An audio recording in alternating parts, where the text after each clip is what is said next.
en France, et j'ai étudié en France, j'ai étudié en Belgique, j'ai étudié au Zaïre, au Sacré-Cœur et dans différentes régions parce que mon père était médecin et en France il était médecin inspecteur. Et donc on a fait beaucoup de régions différentes. Donc j'ai étudié dans différentes régions ici, à Cali, à Bangladesh, à Kisangani, voilà. En tant qu'étudiante, j'ai fait des jobs. Alors, j'ai fait des jobs parce que je voulais avoir de l'argent que je pouvais dépenser comme je voulais. Parce que l'argent des parents, c'était pour payer l'appartement, c'était pour payer les études, payer à manger, mais je voulais pouvoir faire ce que je voulais avec mon argent sans rendre de compte, et donc je trouvais des petits jobs. J'étais avec mes frères, ma soeur, et puis un de mes frères est là, d'ailleurs, il vient d'arriver. Et voilà, on était tous occupés, on avait tous un petit job, etc. Au point où, à un certain moment, il y a eu des problèmes entre la Belgique et le Zaïre ensemble, c'est le président Mobutu. Et bon, voilà, ils ne s'entendaient plus très bien, Dieu seul sait pourquoi. Et puis, ça devenait difficile d'envoyer de l'argent comme on l'envoyait avant. Donc, il fallait absolument trouver des gens qui voyageaient, que vous connaissiez, et il fallait quand même pouvoir leur faire confiance, qui voyageaient avec l'argent pour donner aux enfants, à la famille qui était en Europe. Des fois, ça arrivait, des fois, ça n'arrivait pas. Des fois, ça arrivait à moitié, et des fois, on allait d'abord faire des tours en Amérique et ailleurs, avant de revenir et de remettre l'argent. Donc, il y a eu un moment où bien, on n'avait plus l'argent pour pouvoir, l'argent que nous besoin pour payer l'école. Et donc, mes frères et moi, à un moment, on a dû aller travailler. On avait déjà une petite expérience de travail. D'accord? Et donc, voilà, on s'est dit, ok, famille nantie ou pas, de bonne famille ou pas, ça n'a rien à voir. Je reviens à ce que tout le monde a dit. Et donc, on a travaillé et puis on a pu mettre de l'argent de côté pour pouvoir, en attendant que les parents puissent renvoyer de l'argent chez quelqu'un d'autre. Et puis, voilà. Et puis après, on est retourné aux études.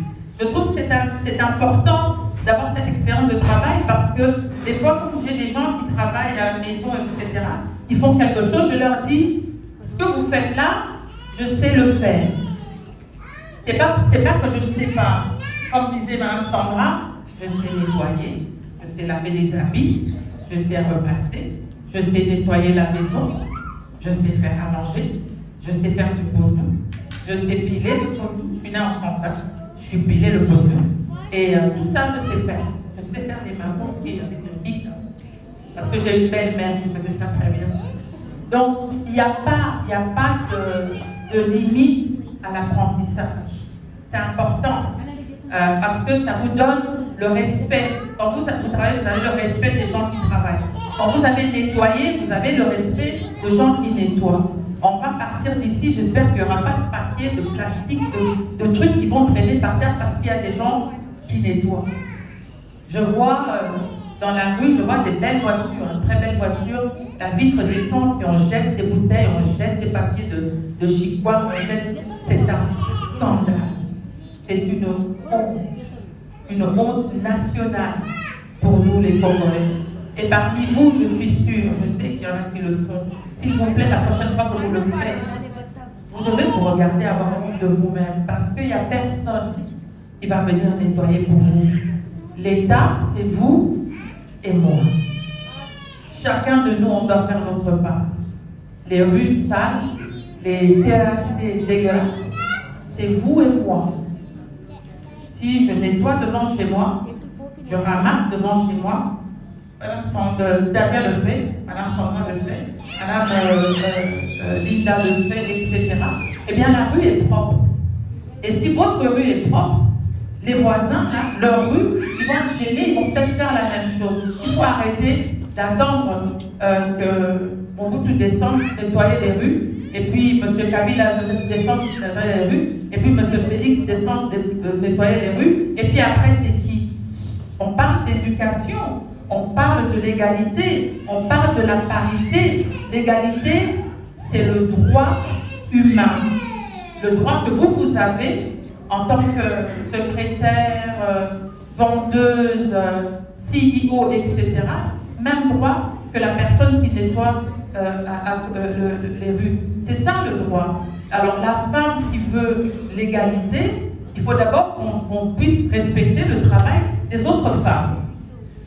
Vous êtes d'accord avec moi? D'accord. Il faut respecter le droit des autres femmes, respecter le droit des jeunes, respecter les droits des maris, des hommes, pardon, respecter le droit des handicapés, etc., etc. C'est ça le respect. Quand on commence par se respecter soi-même, on respecte l'autre, eh bien tout marche. Je ne peux pas jeter quelque chose par terre si je respecte mon pays. Si je me respecte, si je respecte mon pays. On a mangé une banane, il n'y a pas de poubelle, mettez ça dans un sac, mettez ça dans votre sac, mettez ça dans votre poche, allez jeter ça chez vous. Vous ne jetez pas ça par terre. Ça, c'est l'égalité. La parité, c'est les hommes et les femmes. On est 52%. Ils sont 48%. Faut gagner, bravo. On est majoritaire. Mais dans les maisons, nous faisons l'éducation. Nous faisons l'éducation. L'égalité, est-ce que vous le faites à la maison?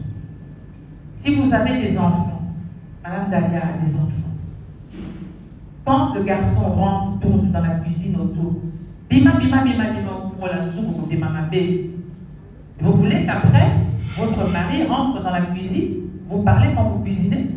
Ou bien quand vous êtes malade, qu'il vous aide? Comment il va faire ça? Vous avez éduqué en disant, et ça place à voir en des bima. Demain, vous voulez que ces mêmes garçons-là rentrent dans la cuisine, vous aider parce que vous avez mal au dos, parce que vous avez un bébé, parce que vous allaitez. Il faut penser, il faut réfléchir, il faut lire. J'ai dit en Éthiopie, j'avais la chance de pouvoir parler à des jeunes célibataires qui voulaient se marier. Alors dans les églises, on a le groupe des mamans, on a le groupe des papas, on a le groupe des jeunes, le groupe des adolescents, et il n'y avait pas de groupe pour les célibataires, les jeunes célibataires. Et moi, c'était pesant pour moi. Alors, après, l'épouse du pasteur dit, bon, mais tu portes ce bébé depuis deux ans, allez, vas-y. Et là, on fait ce groupe-là. Et je demande aux jeunes garçons qui étaient là, je dis, tu veux te marier? Oui, oui, moi je veux me marier. Qu'est-ce que tu connais de la femme? Qu'est-ce que tu as déjà lu sur la femme? Est-ce que tu sais comment elle fonctionne, une femme? Tu connais le cycle, tout ça, pas juste pour ne pas avoir de bébé, mais dans quel état elle est? Comment elle se sent quand elle est dans sa période avant, pendant, après? Combien de temps tu peux l'embêter? Combien de temps tu as intérêt à la laisser tranquille? N'est-ce pas? Donc, et il reste comme ça. Je demande à la jeune fille, qu'est-ce que tu connais de l'homme? Est-ce que tu sais comment ça fonctionne un homme? Son organisme, il fonctionne comment? Est-ce que tu sais comment approcher un homme? Est-ce que tu t'occupes des hommes de la famille parce que tu veux te marier? Mais tu as des ongles longs jusque-là. Tu fais quoi?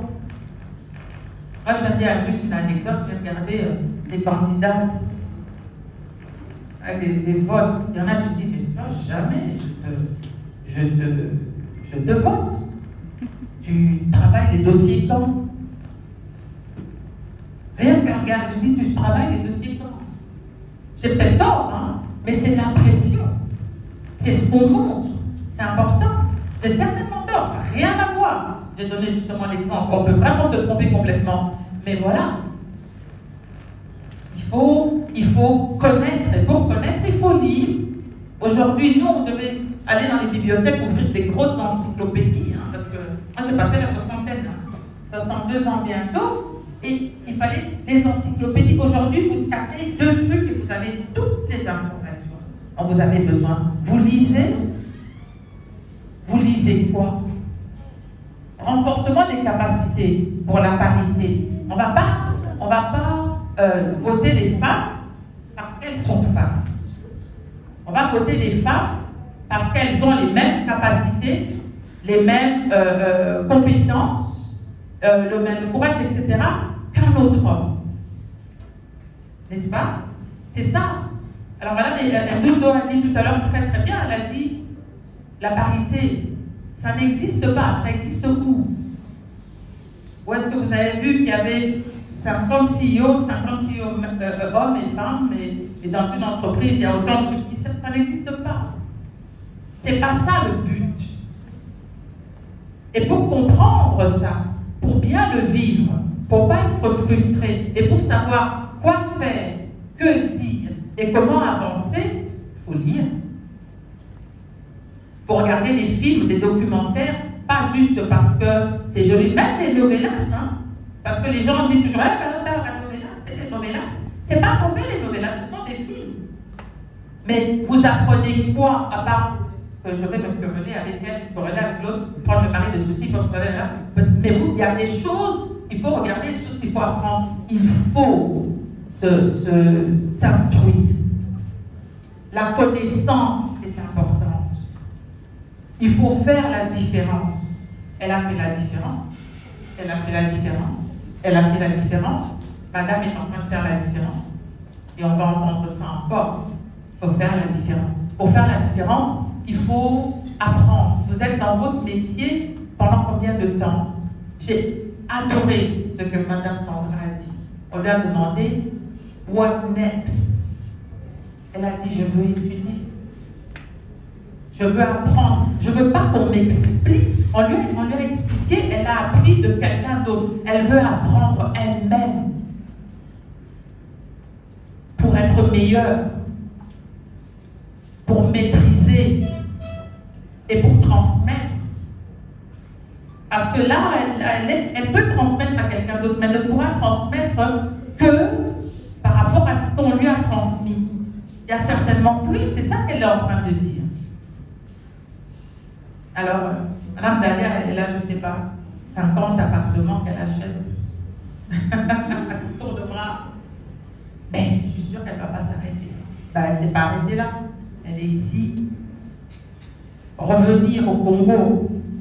Moi, je suis revenue au Congo parce que je suis amoureuse. J'ai dit que j'étais amoureuse. Je suis une panafricaniste.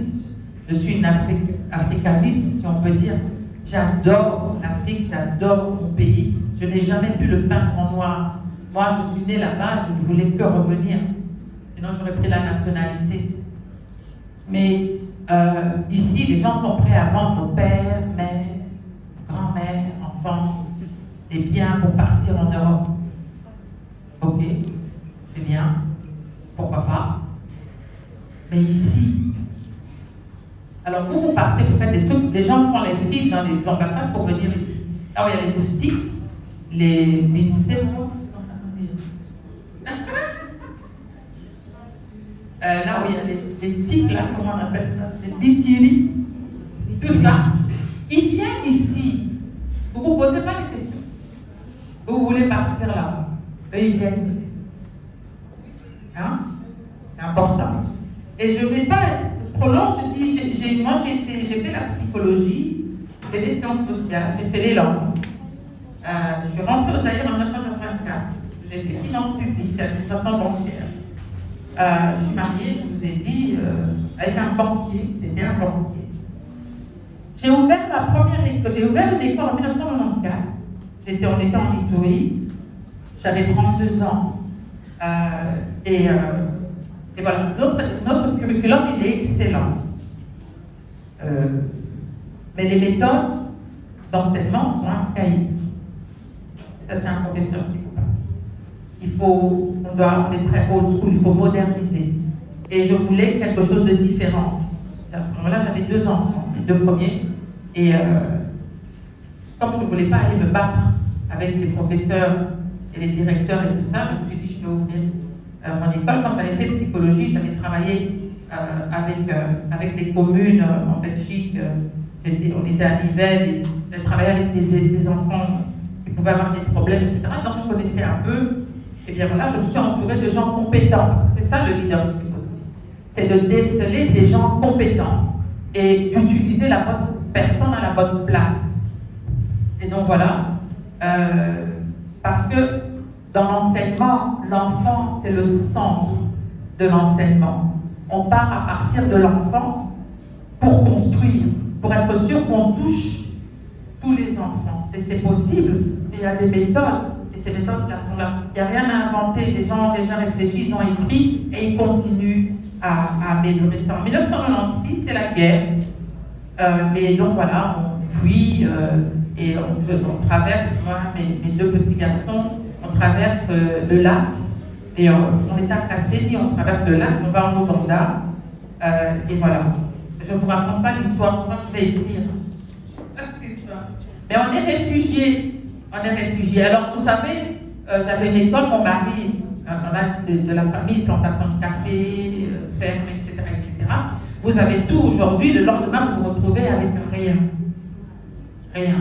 Dans un pays étranger, il faisait partie des gens qui attaquaient dans tout ça, vous vous souvenez, ça, vous êtes une femme, vous avez 2 enfants, mon mari était resté en arrière en espérant que les choses allaient évoluer et qu'on allait pouvoir revenir. En Ouganda, j'ai 34 ans, j'ai 2 enfants. Voilà. Et puis, je cherche.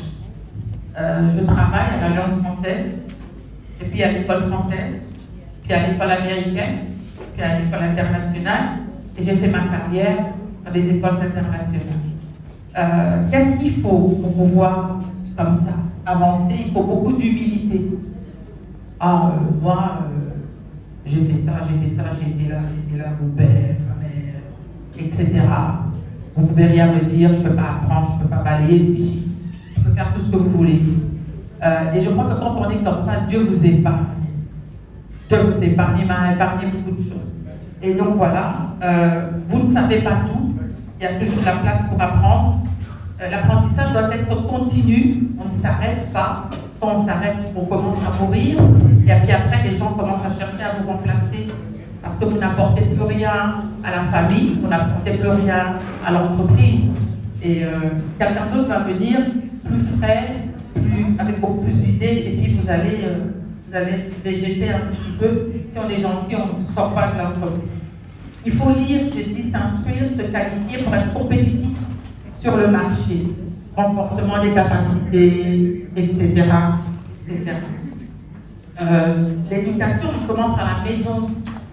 Et donc, c'est important d'abord. Ça m'a permis de savoir comment parler aux gens, comment me comporter, comment ne pas regarder les gens de très haut, travailler avec des gens plus jeunes, que l'on respecte et on accepte qu'on nous dise non, c'est pas comme ça, etc. Changer sa façon de voir les choses. Ici, au Congo, on va parler des Congolais, on est des Congolais, on doit changer notre mentalité. J'ai parlé tout à l'heure de la propreté et tout ça. Il faut changer de mentalité. Personne n'est supposé venir nettoyer pour vous. Nettoyer, si quelqu'un d'autre vient le faire, tant mieux. L'État, c'est nous. Voilà. En janvier 1997, je travaille à l'Alliance française. En 97, toujours, je travaille à l'école française. En 99, je travaille à l'école américaine. En 2002, à l'école américaine. Et je fais 15 ans en Ouganda. Voilà. Et puis je me dis, mais bon, c'est bien. Je suis dans cette école, tout le monde vient, me trouve. Je deviens la doyenne un peu. J'ai les clés de tout, les clés de partout. Les enfants peuvent rentrer, sortir comme ils veulent, etc. Je me dis, mais je dois bouger. On est en 2012, on est en 2010, je vous laisse faire le calcul. Je suis plus très jeune. Et je me dis, bon, je vais aller chercher du travail. Là, tout le monde va. Il y a des forums où il y a des écoles internationales qui viennent chercher des professeurs. Les professeurs viennent chercher du boulot. Et je voyage, je vais en Angleterre, je vais à Londres. Et voilà. Et les gens me disent, mais folle, tu gagnes autant. Tu as tout, tu es là, tu es connu, tu as tout, etc. Tu sais que dans ces forums, c'est des jeunes qui tapent très vite, qui connaissent ça, qui connaissent ça, qui connaissent ça. Toi, tu vas aller là-bas, tu vas aller faire quoi? Reste ici, t'es bien, tout le monde vient, te demande, les directeurs viennent, te demandent, et hein, voilà, même à quartier. Et puis, moi je dis non, je vais y aller. Tant pis, hein. Celui qui m'a amené jusqu'ici, qui m'a protégé et tout ça, il va le faire. Donc je vais à Londres, et puis il y a plein de gens, hein, vous savez, vous mettez un truc, vous mettez votre nom, votre qualité, etc. Et puis les écoles passent et ils vous mettent dans leur rendez-vous, ils vous donnent rendez-vous. Et puis vous allez, vous regardez dans votre casier, vous regardez à côté, il y a 10 rendez-vous, chez vous, il n'y a rien. Le lendemain, chez vous, il y a un rendez-vous. Chez vous, il y a 2 rendez-vous. Et bien sur les 4 rendez-vous que j'ai eu 2 que j'ai acceptés. Et c'était ou bien aller au Maroc, à Casablanca, ou bien c'était aller en Égypte, au Caire. Donc je suis chrétienne, je suis allée voir là où Jésus était passé. Donc je suis allée au Caire. Et j'ai fait en Égypte 1 année, parce qu'entre-temps, les choses changeaient un petit peu et je n'aimais pas trop ce que je voyais. Une très très très belle expérience. Des gens nouveaux, j'ai appris à connaître le monde arabe, j'ai appris à connaître, à les comprendre. Parce que quand ils font quelque chose, je comprends pourquoi ils font ce qu'ils font, pourquoi ils le font de la façon qu'ils font. Donc un respect vis-à-vis des autres et une compréhension aussi, tout simplement. Et puis après, je suis partie en Éthiopie. D'abord, j'ai postulé pour les États-Unis, j'ai eu un contrat, etc. Et puis, circonstances, mon père devait être opéré, etc. J'ai préféré rentrer au lieu de faire les papiers pour pouvoir partir aux États-Unis. Je suis retournée en Belgique. Et puis après, de la France, j'étais en France chez ma soeur. Et on m'a appelé, j'ai signé un contrat pour l'Éthiopie. Je suis partie en Éthiopie. Et j'ai fait en Éthiopie 4 ans, puis j'ai dit j'ai envie de rentrer chez moi. Je suis revenue au Congo, 2016. C'était un Congo tout à fait différent, que je ne reconnaissais pas. Très décevant pour moi, mais toujours ce côté chaleureux quand même qui est resté, malgré que c'est très très différent. Nous, on a connu l'avant et l'après. Voilà. Donc, je vous rejoins pour dire que j'aime beaucoup ce pays. Il y a toutes les opportunités, il y a de la place pour tout le monde. On peut faire tout. L'erreur qu'on fait souvent, c'est que tel vend des arachides, ça marche très bien, il a beaucoup d'argent, moi aussi je vais vendre des arachides. Quelqu'un d'autre va voir, ici, va aussi vendre des arachides. Et ça, c'est notre problème. Il faut créer, il faut lire, diversifier. Je vais vendre des sachets, parce qu'elle n'a pas de sachets, et je vends peut-être de la boisson, de l'eau, pour que la personne qui achète des arachides prenne un sachet et prenne une bouteille d'eau. Ça, c'est le changement de mentalité dont on parle. Et puis bon, voilà, j'ai eu la chance de travailler à Tassok, à l'école américaine, et puis après j'ai démissionné de l'école américaine et je suis dans une école congolaise. Et c'est les Lupio, je travaille à l'école des administrateurs au Lupio, je fais l'administration, et je suis très très heureuse de travailler enfin chez nous pour nos enfants et pour essayer de transmettre tout ce que j'ai amassé ici et là pour notre pays et des choses changent. Et voilà, ça c'était moi. Merci beaucoup, Maman Sylvie. Je pense qu'on peut applaudir pour ce parcours. Et quel parcours, s'il vous plaît. Maman Sylvie nous a partagé plusieurs ressources que nous pourrons mettre en pratique afin que nous puissions accroître l'appel pour un Congo paritaire. On a parlé de formation, on a parlé de lecture, on a parlé d'apprentissage. Faire la différence, c'est ce que je retiens. Faites la différence, peu importe le secteur dans lequel vous œuvrez, et surtout, ouvrez les chakras, comme on dit, développez vos mentalités. Le changement commence par nous-mêmes. Là où je veux que ce soit propre, c'est moi qui dois commencer à mettre la propreté. Merci beaucoup pour ce partage, Maman Sylvie. Si vous avez des questions, on va pouvoir y passer juste après les